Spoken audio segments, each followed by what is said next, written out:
My girlfriend Vanessa gave me the ultimatum last month right in the middle of our living room. She stood there, arms crossed with a look of absolute conviction. My dog, Buster, a 7-year-old golden retriever I've had since he was a pup, was asleep at my feet. He must have sensed the tension because he let out a little sigh in his sleep. "I can't do this anymore, Mark," she said, her voice sharp. "I'm sneezing all the time. My eyes are itchy and I'm finding his hair on everything. It's disgusting." She pointed a dramatic finger at the sleeping dog. "You have to sell him. I'm allergic and it's me or him." Here's the thing about the allergy.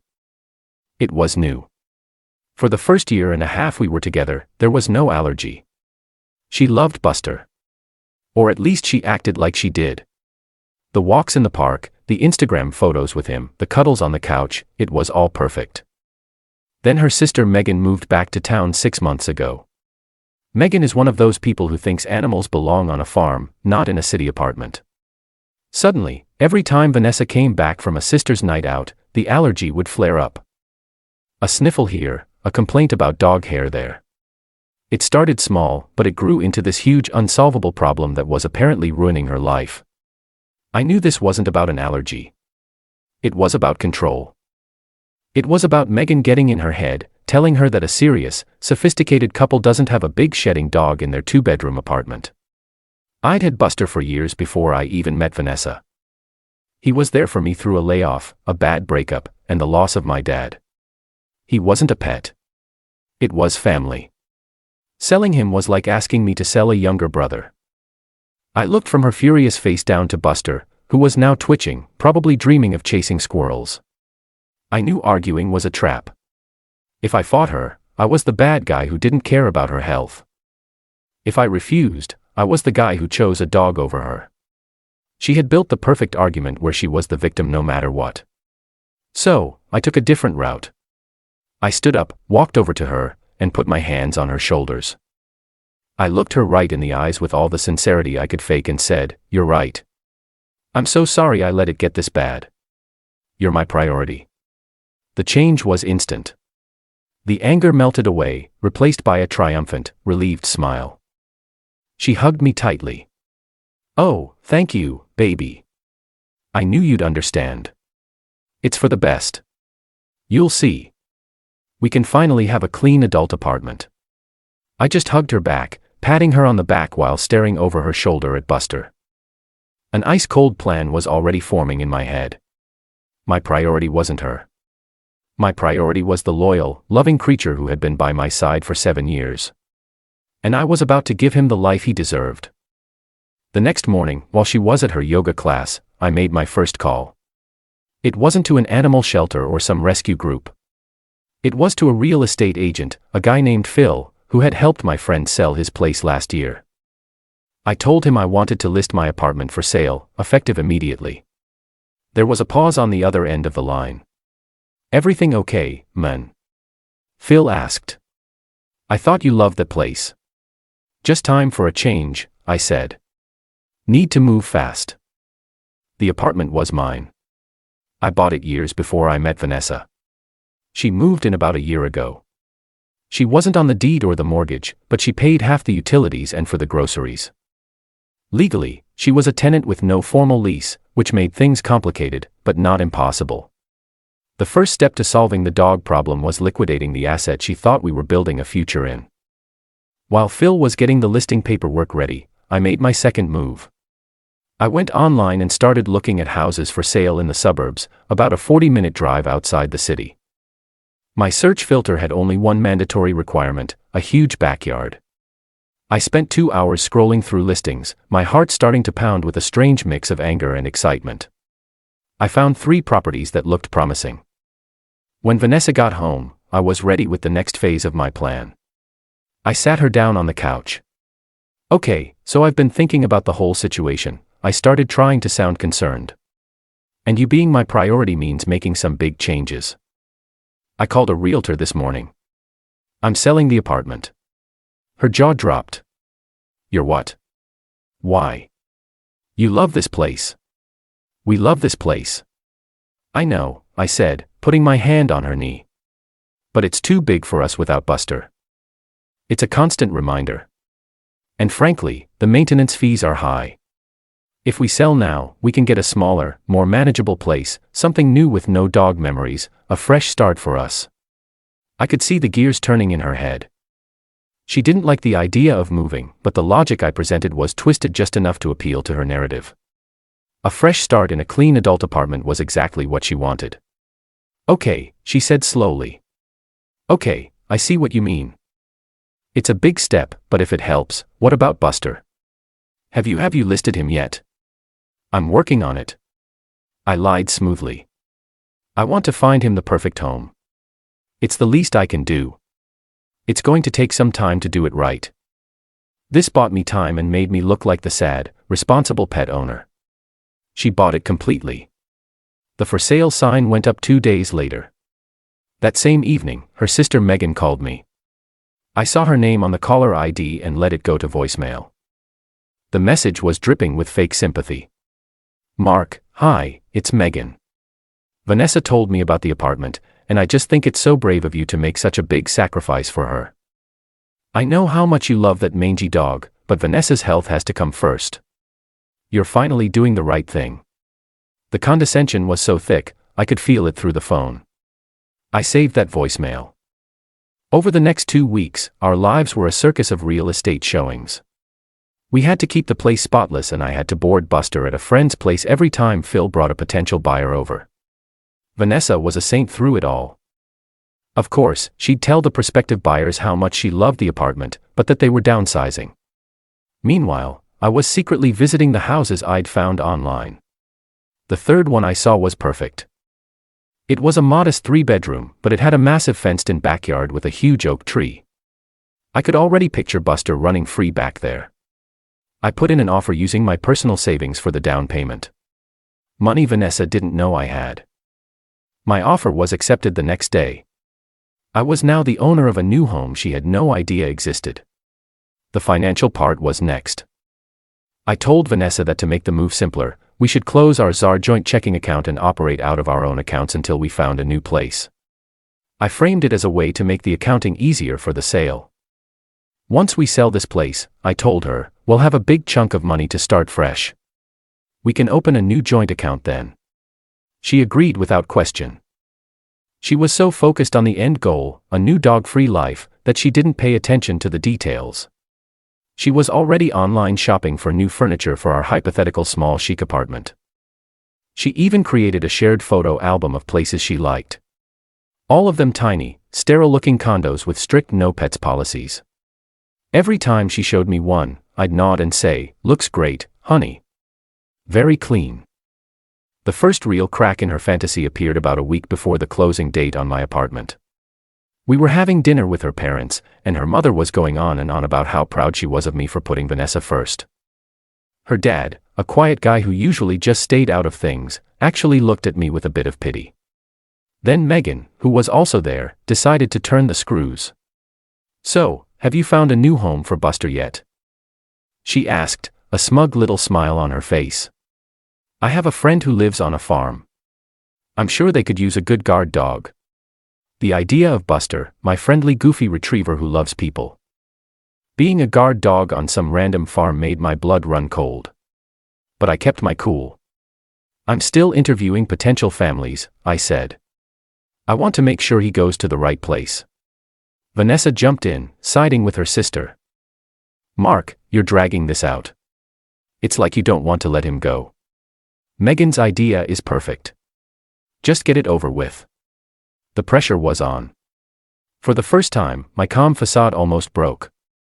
To see her so callously discuss getting rid of him after all those years she pretended to love him was infuriating. I just said, "I'll handle it," in a tone that shut down the conversation. But the incident solidified my resolve. They wouldn't just be consequences for Vanessa. Megan had earned a special front row seat. The open house for my apartment was scheduled for the final Sunday before the sale closed.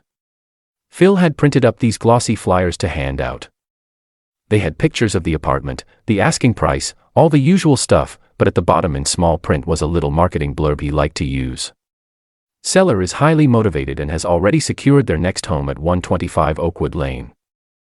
I saw the flyer on the kitchen counter on Saturday morning. I knew it was only a matter of time. That afternoon, I started moving my personal things, clothes, books, computer over to the new house in my car. I took Buster with me. I let him out in the backyard for the first time, and he went crazy, running in huge, joyful circles, rolling in the grass. Watching him, I knew I had made the right decision.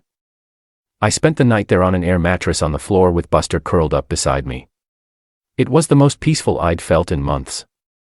The next morning, the morning of the open house, my phone exploded. It was a string of frantic texts from Vanessa. "What is 125 Oakwood Lane?" I looked it up. "It's a house, Mark, with a huge backyard. What did you do?" Then a call from a number I didn't recognize. I answered. It was Megan, and she was screaming. "You psychopath. What have you done? Vanessa is a wreck. You bought a house without her for that stupid dog." I just stayed silent, letting her yell. Then I heard Vanessa in the background sobbing hysterically. "He tricked me. He lied to me."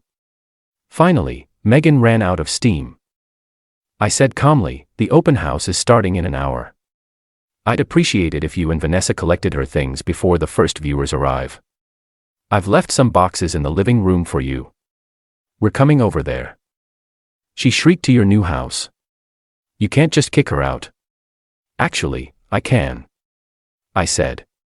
"Her name isn't on the deed to the old place, and it certainly isn't on the deed to the new one. The apartment is about to be sold.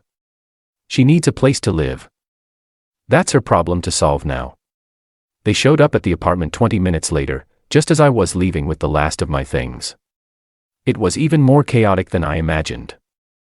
Phil, my realtor, was just setting up his sign when they pulled up, screeching to a halt. Vanessa ran out of the car, face blotchy and swollen, and tried to block me from getting into my own car. Megan got right in Phil's face, accusing him of being part of my sick scheme. "How could you?" Vanessa whispered, her voice as a nice-looking couple who were early for the showing watched from the sidewalk. "You told me I was your priority." "I did," I replied, my voice steady and loud enough for the onlookers to hear. "And I prioritized you. I prioritized getting you out of my life and out of Buster's life. It was the most important thing I had to do." I looked at Megan, who was still yelling at my poor realtor. "And you should really learn to stay out of other people's relationships." I got in my car and drove away, leaving them standing on the sidewalk as the first family of prospective buyers walked up the path for the open house. Phil called me an hour later. He said they made such a scene that he had to threaten to call the police for trespassing before they finally left. He also said the story of the crazy ex and her sister actually made the buyers more sympathetic towards me, and he got 2 offers over the asking price. I told him to take the highest one. The aftermath was a predictable storm of entitlement. Vanessa and Megan immediately launched a smear campaign on social media. There were vague posts about being betrayed by a monster and how I had tricked a sick, allergic woman into homelessness. They used old, flattering photos of me and Vanessa, painting a picture of a perfect relationship I had maliciously destroyed. A few of our mutual friends took her side, sending me angry messages. I didn't engage. Instead, I made one single public post on my own page. It was a picture of Buster running happily in his new huge backyard. The caption was simple: "Keeping my real priorities safe and happy. Some things are not for sale." Then I attached an audio file. It was the voicemail Megan had left me. The one where she condescendingly praised me for getting rid of my main dog so Vanessa could be healthy. The contrast between her fake concern in the voicemail and her current narrative of me being a monster was impossible to ignore. That post did exactly what I wanted it to. The friends who had been on the fence suddenly went silent. A couple of them even messaged me to apologize, saying they hadn't known the full story. The social media war was over before it really began. Facts, it turns out, are stubborn things. The next escalation came from their parents. Their mother called me crying, begging me to do the right thing and take Vanessa back, or at least give her half the money from the apartment sale. I calmly explained that Vanessa had contributed nothing to the down payment or the mortgage and that legally the proceeds were mine. I suggested that if Vanessa needed a place to live, perhaps she could move back home. There was a shocked silence on the other end of the line, followed by a dial tone. Vanessa did end up moving in with Megan into her tiny one-bedroom apartment. I heard from a friend that it was a nightmare.